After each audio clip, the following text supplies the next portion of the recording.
Fee reimbursement, పూర్తి fee reimbursement Vidya Deevena కింద మనం ఇస్తా ఉన్నాం.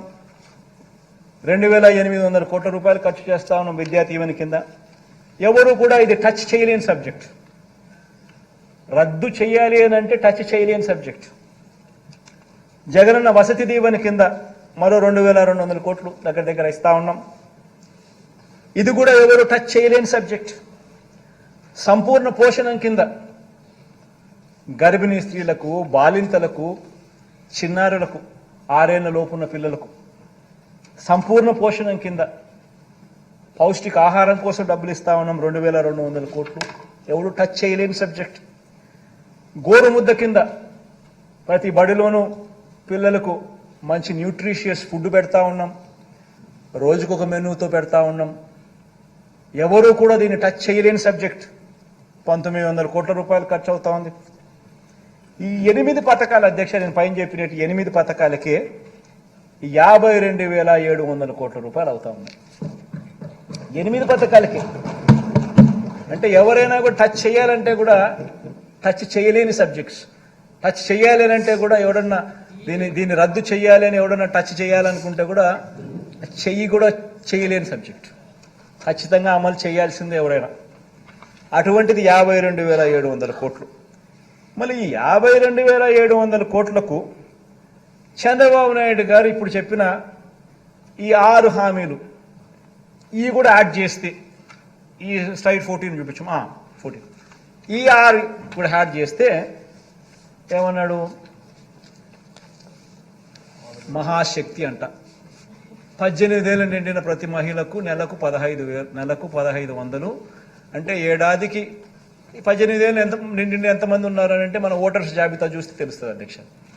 మన ఓటర్ల లిస్టు చూస్తే ఎంతమంది ఎంతమంది మహిళలు ఉన్నారు, 18 ఏళ్ళు నిండిన వాళ్ళంతా మొత్తం ఓటర్స్ లిస్టులో ఉంది. వాటికి మనము 2,10 లక్షలు ఉంటే మనం వాటికి 2 కోట్లు చూపిస్తున్నాం. కొంచెం వాటికి తగ్గించినాం. అట్లా వేసుకున్నా కానీ 36,000 కోట్లు ఈ మహాశక్తికి. తల్లి తర్వాత ఈ తల్లికి వందనం, అది ఏంది, ఎంతమంది పిల్లలు ఉంటే అంతమందికి 15,000 అంట. ఏం నోటికి ఎంత వస్తే అంత చెప్పేసేయడమే కాబట్టి ఏం పోయేదేముంది అని చెప్పి ఇచ్చేదే సచ్చేదే మన అనే లెవెల్లోకి మనుషులు చెప్పేయడం మొదలు పెడతా ఉన్నారు. తల్లికి వందనం అని చెప్పి ఎంతమంది పిల్లలు ఉన్న అంతమందికి. రాష్ట్రంలో 83 లక్షల మంది పిల్లలకు మనం మంచి జరిగిస్తూ 44 లక్షల మంది తల్లులకు మనం ఇస్తూ ఉంటే ఆయన 83 లక్షల మంది పిల్లలకు లెక్కేసుకుని దానికి 12,450 కోట్లు. తర్వాత యువగలం, ఈయనే ఇంతకుముందు 2014లో ఇంటింటికి ఉద్యోగం ఇకపోతే 2,000 రూపాయలు నిరుద్యోగ వృత్తి అని చెప్పినోడు అది చేయకపోగా ఆ 2014లో ఎన్నికల మేనిఫెస్టోలో ఇచ్చిన మాట, ఇది ఇచ్చిన మాటే. ఆ అక్క చెల్లెమ్మలకు ఆ డబ్బు కూడా తను చెప్పిన మాటే, ఆ మహాశక్తి లాంటిది. అది లేదు, ఈ యువగలము లేదు. 2014లో చెప్పింది లేదు, చేసింది లేదు. దీనికేమో మళ్ళీ 20 లక్షల మంది పిల్లలకు నెలకు 3,000 రూపాయలు చొప్పున వేసుకుంటే 7,200 కోట్లు. తర్వాత దీపం పథకం, 2014 ఎన్నికల మేనిఫెస్టోలో కూడా ఇలాంటి పథకమే పెట్టినాడు, గ్యాస్ సిలిండర్ల పథకం. అది చేసింది లేదు. అది చేయకపోగా ఇప్పుడు కొత్తగా ప్రతి కుటుంబానికి 3 గ్యాస్ సిలిండర్లు ఉచితమని చెప్పి మళ్ళీ పెట్టాడు. దానికి 4,600 కోట్లు. తర్వాత అన్నదాత అని మన రైతన్నలకు మనం 13,500 రైతన్నలకు ఇస్తా ఉన్నాం. మనం చెప్పింది రైతన్నలకు 12,000 ఇస్తామని, కానీ మనం రైతన్నలకు చెప్పిన దానికన్నా మిన్నగా 13,500 మనం ఇస్తా ఉన్నాం. ఆయన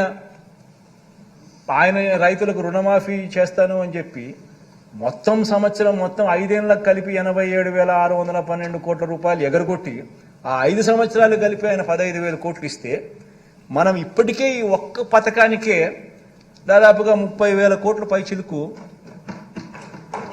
33,000 కోట్లు మనము ఈ రైతు భరోసా కింద మనం ఇప్పటికే ఇచ్చేసాం రైతులకు. అలాంటి పథకానికి కూడా మళ్ళా అప్పుడు 13,500 చేయడానికే రైతులకు మనసు రాలే. ఇప్పుడు దానికి పోయేదేముందిలే అని చెప్పి 20,000 అంటున్నాడు.